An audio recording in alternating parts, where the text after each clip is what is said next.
கடல் போர்கள் முடிந்துவிட்டதாக எதிரிகள் நினைத்தார்கள். ஆனால் உண்மையான மாற்றம் இப்போதுதான் தொடங்கியது.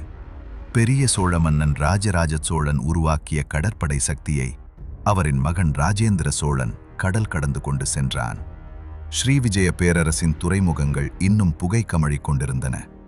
கடாரம், மலையூர், பண்ணை நாடு, தமரலிங்கம். ஒரு காலத்தில் கடலை கட்டுப்படுத்திய அந்த நகரங்கள் இப்போது சோழர் கப்பல்களை கண்டு நடுங்கின. ஆனால் ராஜேந்திர சோழனின் நோக்கம் நகரங்களை அழிப்பது இல்லை, கடல்வழி சக்தியை கட்டுப்படுத்துவது. புதிய காவல் கப்பல்கள் முக்கிய கடல் வழிகளில் நிறுத்தப்பட்டன. வர்த்தக கப்பல்கள் பாதுகாப்புடன் பயணித்தன. ஒரு காலத்தில் கொள்ளையடிக்கப்பட்ட தமிழர் வணிகர்கள் இப்போது பாதுகாப்புடன் கடல் கடந்தனர். எதிரி அரசுகள் புரிந்து கொண்டன, சோழருடன் போர் செய்தால் வர்த்தகமே நின்றுவிடும். பல நாடுகள் சமாதானம் கேட்டன. சில துறைமுகங்கள் ராஜேந்திர சோழன் கட்டுப்பாட்டுக்குள் வந்தன. கடல்வழி செல்வம் தமிழர் பேரரசுக்குள் ஓடத் தொடங்கியது.